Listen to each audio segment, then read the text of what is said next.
to get some of the things that I want, and being hungry for those things. So our state is the most important thing that influences our capability, our results in life. Lots of people have capability, but activating it comes from energy. When you are energy rich, you have a different life. The higher the energy, the more things can get done.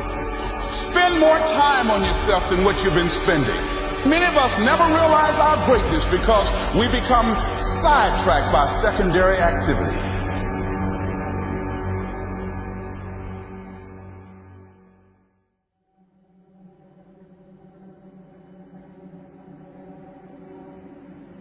Courage, someone who has the courage no matter what to believe in something wholeheartedly and follow that with faith and courage to just go. And I think for me, leading is picking up the people around me and putting them before myself, caring about everybody around me and putting them in a position to thrive, to succeed before myself, and basically leading by example of how you live your life.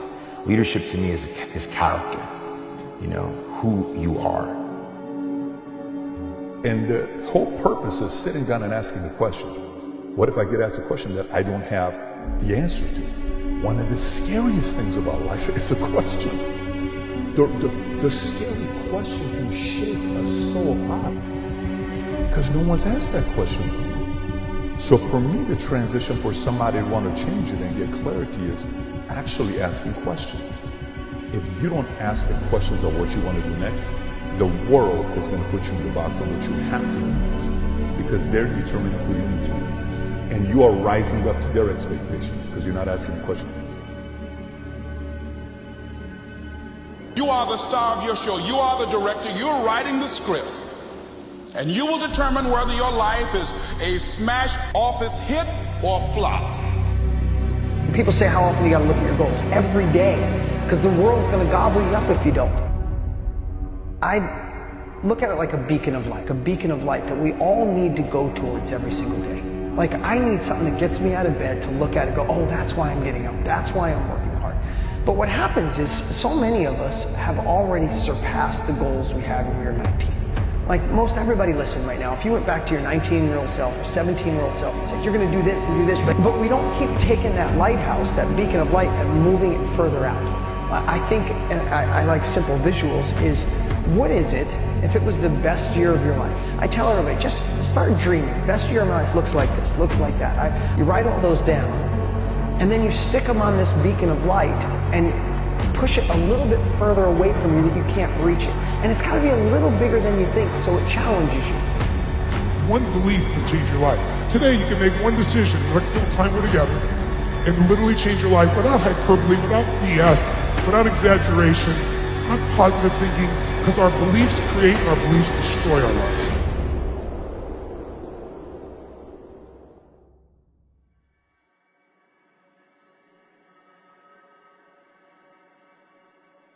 As we go through life, we crave attention, praise, we crave recognition from other people because we on our own do not feel complete.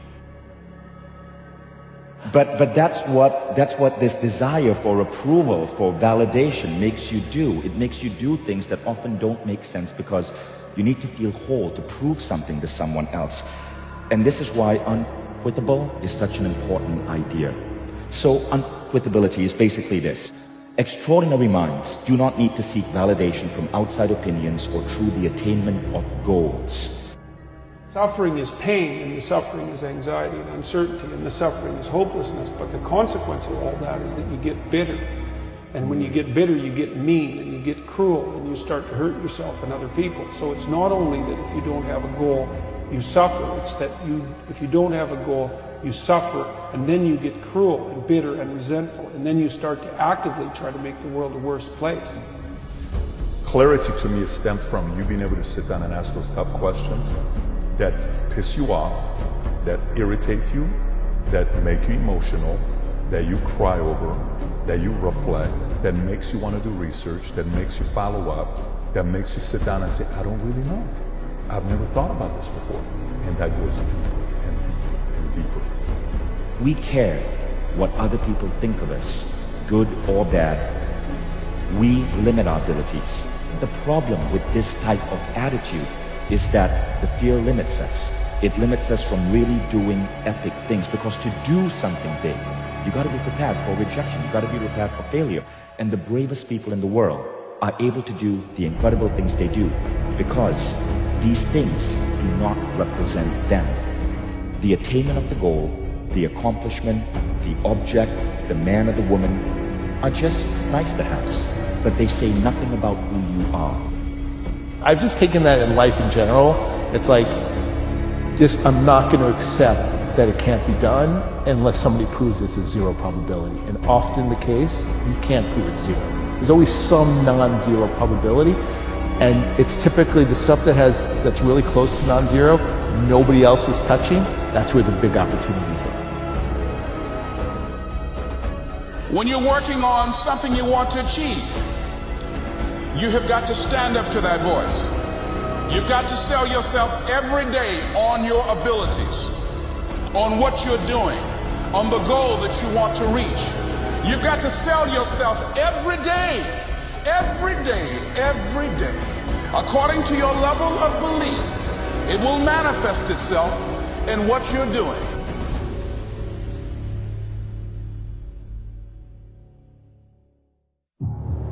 You're always going to have two voices that live inside of you. You're going to have one to say, oh, that's risky, probably won't work, you're not smart enough, you're not big enough, you're not, you don't live in the right area. You're going to have that voice that always lives inside us, that voice of self-doubt. And you're also going to have this voice that says, we got this, we can do it, we'll gain the capabilities, I don't care what anybody else says, I'm going to make it work, I'll fight through it. And I'll just say it's okay to have those two voices. Just this one's got to win by a little bit. Not a lot. The score could be 21-23, but this voice has got to win. So I'd say fuel the voice of, that empowers you.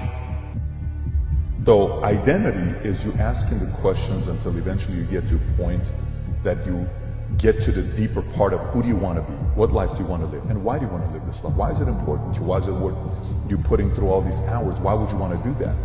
That's transition when you go through it. And then the pressure part, when you said, here's who I'm going to be, where you declare your intentions to the world. This is what I'm going to be doing. A lot of times we keep things a secret. To me, I think declaring the intention serves a purpose. I think when you go out there and you say, this is what I'm going to be doing, this is where I'm going to be at, you officially have the world holding you accountable. That pressure could be good pressure to put into your life.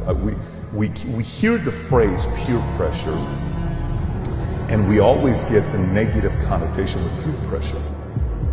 It all depends who the peer is that's giving you pressure, because if you got the right peer giving you the right kind of pressure, you can do some big things in your life. Now, the first tool on forgiveness is about facing your past. It's about looking at the shit that happened to you in the past and being able to heal that so that you can move on. Now you're unattached to your past. A lot of it is about the future. It's about writing a new future for yourself where you are enough so you can go out there and not give a damn about criticism or judgment or how people think about you. Now, this means that you can do what needs to be done to fulfill your mission in life. But we all overestimate what we can do in a year and underestimate what we can do in 5 or 10. And the next 5 years is going to go by like that, no matter what, right? My last 5 years like that. So it all has to start at one moment. Just know that we have to start someplace. And if you're in a rough spot, just decide to start today. Just like there's always a line in the sand where you could say enough is enough. Like say yes to something you've been wanting to say yes to for a long time. Say no to something you've been dragging your feet on, because I know with me, my life was stuck for 7 years. Stuck. My income was stuck. Who I was as a parent, who I was as an example, who I was as a role model. And finally, when I just looked at it and said, no, there's no more excuses. I got to face this pain now. It was crippling until it just stopped. And then it was over. Today's today. What's the biggest step you can take today toward your vision? Well, how can you make the most progress against the vision today?